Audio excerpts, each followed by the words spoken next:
Welcome. It's another beautiful day and I've got my coffee. So let's watch some stuff.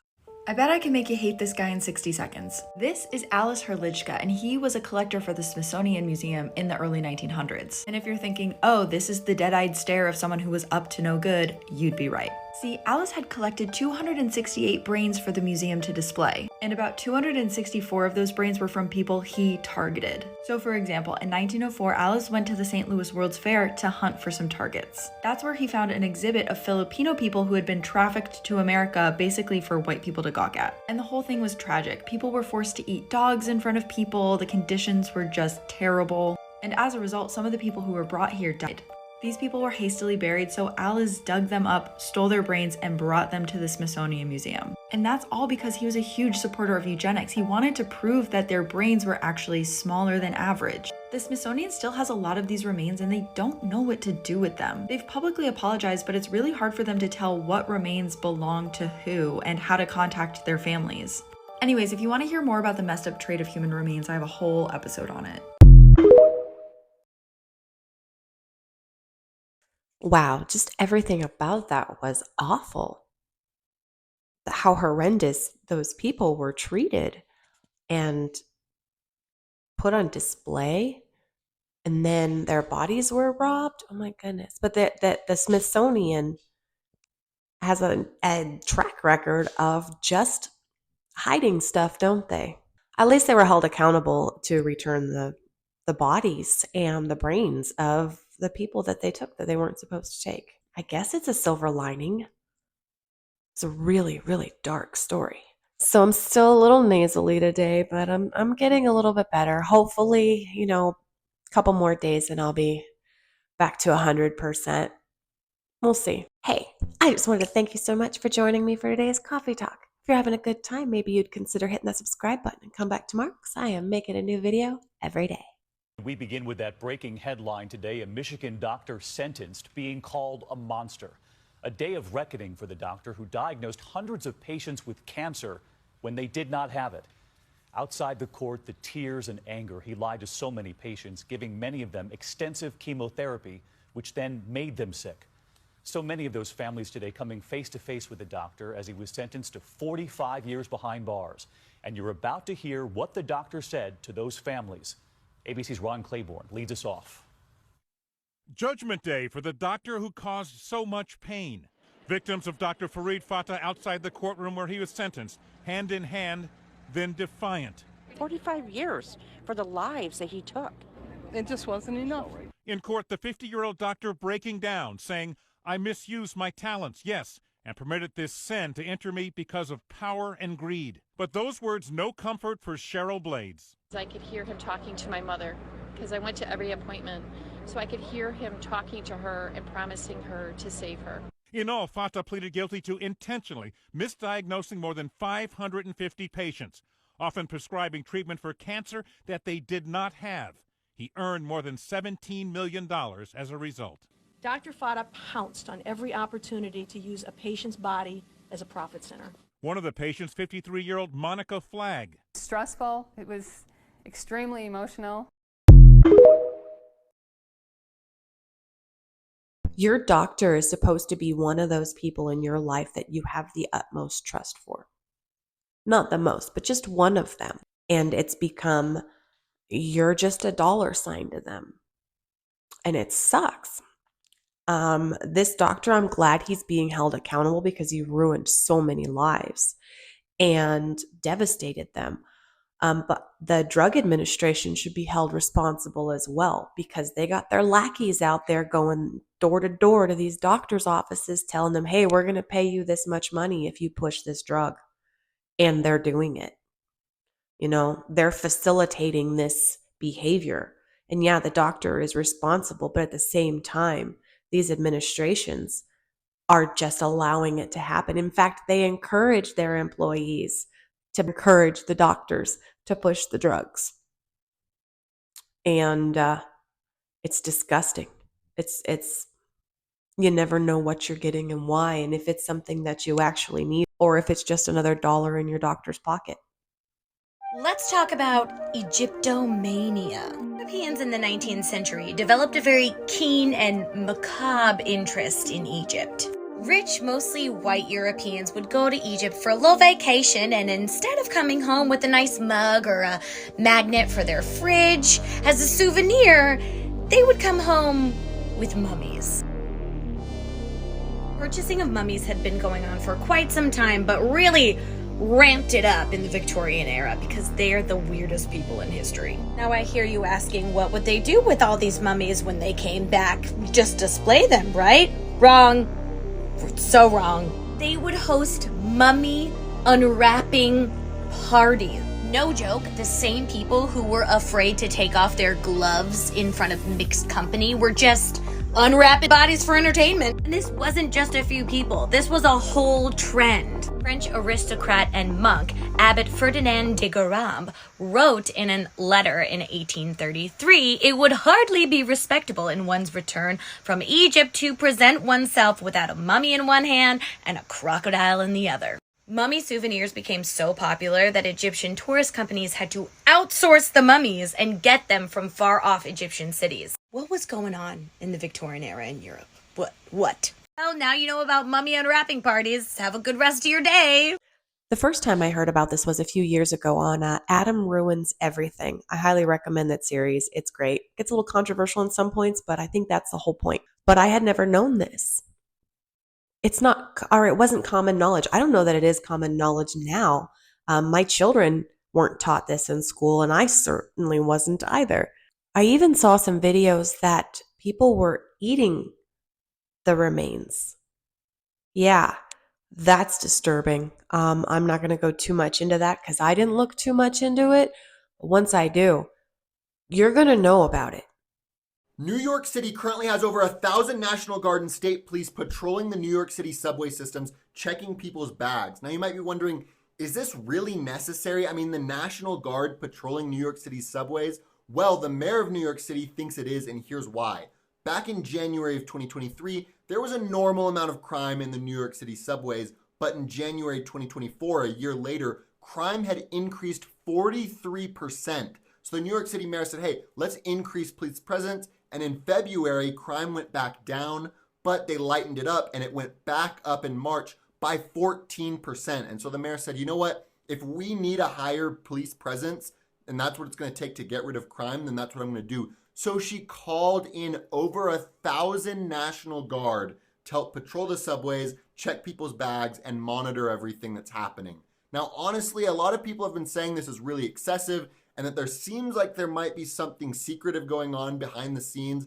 And a lot of people are speculating that it's because of the presidential race and that they're trying to get crimes down before people vote for which president they want.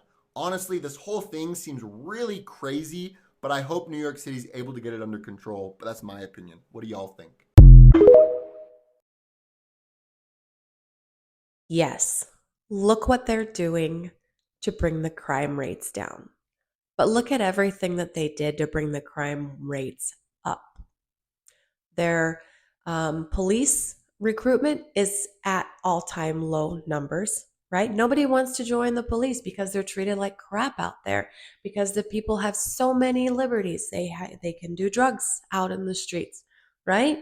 All these illegal immigrants are flocking there and they're crowding the streets and they're turning to desperate measures to feed themselves. So yeah, looks like you've made your bed, New York. The great World's Fairs of the 1800s were some of the most beautiful things that you might ever witness. Many of them were built only to be temporary, and they were destroyed afterwards. Many millions of people attended these events. Not only were they beautiful, but they showcased all kinds of new world technologies, like the telephone, light bulbs. And when you compare these world fairs to modern day building, the question arises, how did they do this with the technology at the time, and how did they do it so quickly? I think if you've seen any construction site, even in the past 80 to 90 years, everything seems to take a lot more time now.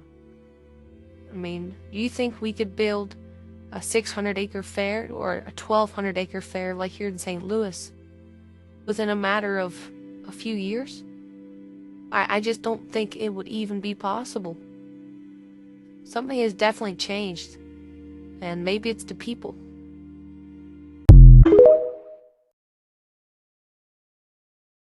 Where I truly appreciate the theory of the Tartarian Empire, I also think that people are looking for the easiest way to make a dollar. With the capitalist economy and how it has evolved, um, building has become less a labor of love and more a labor of cheap labor. How can we put this up quickly, cheaply? And the less ornate it is, the easier it is to put up. The more you can put up and the more money you get. It really is unfortunate because a lot of great architecture is just going to waste, or it has gone to waste. It's not being passed along and nobody's doing it. The communist dictators over in New York, Governor Kathy Hochul, decide to send in the freaking military to protect New York. But protect them from what? Oh yeah, the Democrat policies. So let me get this straight. The Democrats destroyed New York by one, bail reform. You're letting all these criminals out. Two, being lenient on sentences. Like, New York is filled with criminals running up and down. No one cares if they get arrested. They know they're coming right back out. Three, allowing open drug use in the city. Four, tons of homeless everywhere. And then five, you create a sanctuary city where you allowed all these freaking illegals to come in. First of all, the gangs are still out of control. The recruitment for NYPD in the gutter. Nobody wants to work here. Right now, all the police are retiring. Those that can retire are retiring. Because guess what? Again, the government in New York are on the cops. He's a little angry. I don't blame him. I mean, everything he's saying is accurate. It's just like I said earlier, but a little more eloquently. So apparently you might be in danger because I guess plants can talk now. Or apparently they always could, but now we know about it. And they might be trying to conspire against us. People have known for a while that plants can communicate with each other. We know that there's huge networks of mycelium in the dirt, that plants can send electrical signals and hormone signals through this network. These fungal networks have been shown to be able to allocate resources and even sometimes kill trees to use as food. We've known this for a while, and we've also known that there's some evidence that some species of plants can see. This is Boquilla trifoliata, and basically this plant changes the shape of its leaves to blend in with the plants around it. There was a theory for a while that it was absorbing genetic material from those plants and then using that to figure out what shape they were and mimicking that. But then scientists started to realize that it also mimics the shape of plastic plants. So right now the leading theory is that the leaves of the plant have photoreceptors on them, and they can process the light coming off the surrounding plants to figure out their shapes, like an eye. That's the old stuff. But recently, they've learned that stressed plants actually make clicking noises. And even though they're higher pitched than human ears can pick up, they're at the same volume as a human voice. So when certain plants are being eaten by a predator or dehydrated, they're literally screaming out. Even though we can't hear them, there are many animals that can. I'm trying to figure out the exact purpose for this, but it is weird. And then the really creepy part. The first ever human has been infected with a plant fungus. This previously wasn't possible because fungi couldn't live in the temperatures present inside the human body, but apparently some of them have evolved and they can now. If you think this sounds familiar, it's because it literally was part of the plot in The Last of Us, but it actually just happened for real. So what if plants are just tired of us chopping them down and just put a hit out for us? Anyways. Now that's scary. That's super freaky. But I did some research, looked at my Google machines, and yeah, this 61-year-old Indian mycologist appears to have contracted a rather serious case of silver leaf disease. So this was in his throat. As far as I recall, the fungus on The Last of Us came from insects, and it went from insects to humans. And that's how we got our fun little zombie show. The Earth is made up of tectonic plates that are constantly moving, though extremely slowly. Experts say those plates shift around at about the same speed as your fingernails grow, but they can travel great distances over billions of years. And now scientists have created the most comprehensive visualization, showing all of that happening in less than a minute. Experts say that the movement of these massive shelves of land change everything from the tides to climate, even the evolution of animals, as their movement from continent to continent and environment to environment will undoubtedly change as well. Here's what geoscientist Michael Tetley had to say about the new visualized model. On a human timescale, things move in centimeters per year, but as we can see from the animation, the continents have been everywhere in time. Adding that while Antarctica might be inhospitable now, if you rewind time, you can see it used to enjoy a sunny spot right on the equator. Experts say that plate tectonics are key to life on Earth, and that better understanding them may help us in our search for life out in the cosmos. I kept that video to pose this question. Whoever built the pyramids, were they aware of tectonic plates or continental drift? Because everything is so perfectly aligned, yet over the last thousands of years, everything has shifted. So I wonder if anybody has tried to find what they were aligned with at the time of their building. I mean, nobody knows exactly when they were built, though, right? And what were they aligned to? That is just something that's on my mind, and I want to know what you think. Do you think that they were aligned to something else, or do you think that they were intentionally aligned in the manner? I mean, obviously they were intentionally, but what do you think? It's just interesting, isn't it? It's puzzling. I think that's going to be it for me today. Thank you so much for hanging out. I really appreciate your time, and I hope to see you tomorrow. Have a wonderful day. Here's my cutting room floor. 3, 2, 1. Welcome. I've got my coffee. And I've got my coffee. Let's let the dogs have it. Hopefully I shouldn't have too much longer of this funny voice. Take him home and unwrap him. Like, really? What? Yeah, I only do partial research. I don't do full research on this stuff. The first time I had heard about this was a few years. It was years. So many years ago. So it made it did it. It happened. We're all going to die. No, we're fine. We're going to be okay. It's just, I keep shaking my head. I shake my head a lot. And then I talk and then I make words. But the words don't make sense. All right, so stop shaking your head. We'll cut that part out. The theory about the Tartarian Empire. I'm not sure how it's pronounced. I'm sure I'm doing it wrong. So I'm just going to do it a bunch of different ways every single time. Just so I hit them all.